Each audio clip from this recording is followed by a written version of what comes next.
Alappuzha Chengannur IHRD engineering കോളേജിൽ college ബസിന്റെ അറ്റകുറ്റപ്പണിക്കിടെ ബസ്സിനുള്ളിൽ പൊട്ടിത്തെറിയുണ്ടായി. ഒരാൾക്ക് ദാരുണാന്ത്യം. വർക്ക്ഷോപ്പ് ജീവനക്കാരൻ കുഞ്ഞുമോനാണ് മരിച്ചത്.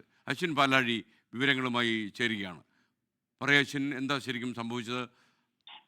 ഈ കോളേജ് ബസ് വർക്ക്ഷോപ്പിൽ അതിന്റെ അറ്റകുറ്റപ്പണികൾക്കായി കയറ്റിയിരിക്കുന്നത് 2 ദിവസം മുമ്പ് അറ്റകുറ്റപ്പണികൾക്ക് വേണ്ടി കയറ്റിയത്. അതിനിടെ ഇന്ന് അതിന്റെ ബാറ്ററി മാറുന്നതുമായി ബന്ധപ്പെട്ട ചില നടപടിക്രമങ്ങൾ നടക്കുന്നതിനിടെയാണ് അത് ഷോർട്ടായി പൊട്ടിത്തെറിയിലേക്ക് കടന്നത്. അങ്ങനെയാണ് കുഞ്ഞുമോൻ എന്ന് പറയുന്ന വർക്ക്ഷോപ്പ് ജീവനക്കാരന് പരിക്കേൽക്കുന്നത്. അത് വലിയൊരു പൊട്ടിത്തെറി എന്നുള്ള നിലയിലേക്ക് തന്നെ പോയിരുന്നു. ബസിന്റെ ചില ഭാഗങ്ങൾ അടർന്ന് കുഞ്ഞുമോന്റെ ദേഹത്തേക്കടക്കം തുളച്ചു കയറുകയും ചെയ്തു. എന്തായാലും ആശുപത്രിയിൽ ചികിത്സ കൊണ്ട് അദ്ദേഹത്തെ രക്ഷിക്കാനായില്ല. കുഞ്ഞുമോൻ അല്പസമയം മുമ്പ് മരണപ്പെട്ടു എന്നുള്ള വേദനാജനകമായ വാർത്തയാണ് വരുന്നത്.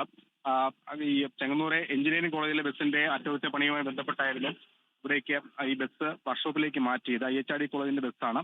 കഴിഞ്ഞ 3 ദിവസമായി ബസ് തകരാറിലായിരുന്നു. അതുകൊണ്ട് തന്നെ മറ്റ് വലിയ ഗുരുതരമായ പ്രശ്നങ്ങൾ ഓട്ടത്തിനിടെ അപകടം ഉണ്ടാവാതിരിക്കാൻ വേണ്ടിയാണ് വാഹനം ഈ വർക്ക്ഷോപ്പിലേക്ക് മാറ്റിയത്. അതിന്റെ അറ്റകുറ്റപ്പണിക്കിടെയാണ് ഒരാളുടെ മരണം ഇപ്പോൾ ഉണ്ടായിരിക്കുന്നത്. കുഞ്ഞുമോൻ വലിയ ഗുരുതരമായ പരിക്കേറ്റ് ആശുപത്രിയിലേക്ക് മാറ്റിയെങ്കിലും ആശുപത്രിയിലെ ചികിത്സയ്ക്കിടെ മരണപ്പെടുകയായിരുന്നു.